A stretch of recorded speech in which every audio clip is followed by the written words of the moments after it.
The Ontario, California John Doe, identified as Joseph Pace. Joseph Pace was 18, a new graduate from Needles High School in Needles, California. A young man looking to his future and all its possibilities, just a couple of days after graduation. It would turn out that Joseph was found in an empty home on the 1600 block of East Holt Boulevard, a week later, on August 21, 1986, in Ontario, California. At that time, police estimate the young man was between 17 and 21. He'd probably been in the home for about a week. He was described as long and thin. What is so strange about this one is that it's reported that he was found within a mile from where his mother and stepfather worked. However, it's listed that they worked at the Capri Motel in Ontario, California, on East Holt Boulevard. That's just a mile away from where Joseph was found, although it's not clear why he graduated from high school in Needles, California, 3 hours away, if this is where his parents worked. There's probably a reasonable explanation, but I wasn't able to find it online. There might be a reasonable explanation, but the information is limited. The police tried throughout the years to find a way to identify him. His DNA profile was submitted to various national identification systems, including NamUs and the FBI's Violent Crime Offender Program. But because of the condition of his body, they couldn't do fingerprints. Except, however, that would actually change. Federal investigators use a program that was developed called Next Generation Identification, and it specializes in identifying people that have poor or partial fingerprints.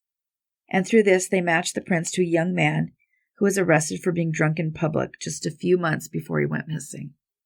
His family couldn't remember much about the friends Joseph had been hanging out with at the time. They remembered a young man named Jesse, who had an older brother named Michael. Jesse would likely be in his mid-50s today, and Michael was slightly older. They said he had a girlfriend, but no one can remember her name. It's hopeful they might be able to help with information. Police would very much like people who knew him to come forward, especially those 3 individuals named. You can always call anonymously to 1-800-78-CRIME or on WeTip.com. You can provide a digital tip. Joseph Pace went unidentified for 30 years.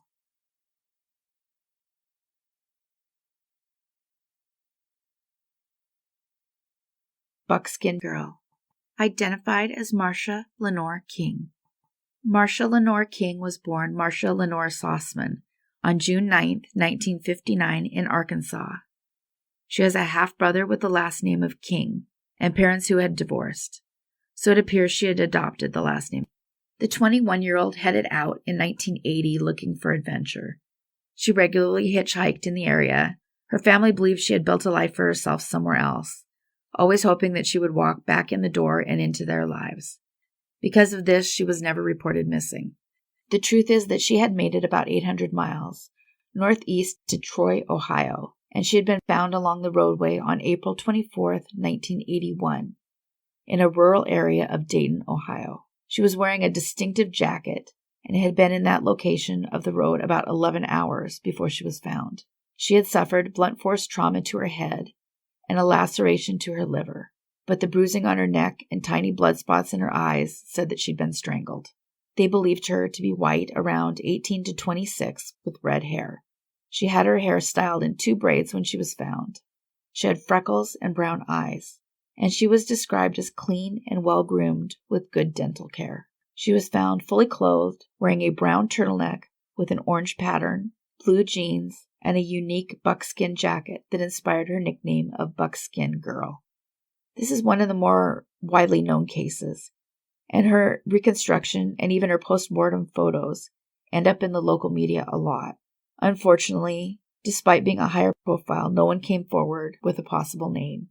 Eventually, the authorities tried isotope testing in July of 2016. Testing of her jacket and her turtleneck showed that she'd recently been in or around Texas or Oklahoma. Some of her clothing also had high levels of soot on it, and they took this to mean possibly hitchhiking. It would not, however, be until March of 2018 that DNA gave the answer. It turns out Marcia King's mother had never stopped looking for her. In fact, her mother stayed in the same home with the same phone number for 50 years, in hopes her daughter would return. Like many families, she just didn't move on, or couldn't move on. Her family believed that Marcia was in Louisville, Kentucky, in Pittsburgh, Pennsylvania around March of 1981, and the authorities requested anyone with any information come forward. Even small details about her life back then might make all of the difference, especially in her movements that last month, even before she ended up in Miami County. Following the identification of her body, her family had a service at her graveside in Ohio, replacing the headstone with her name.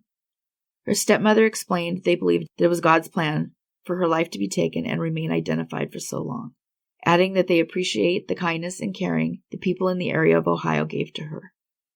Marcia Lenore Sossman King went unidentified for 36 years.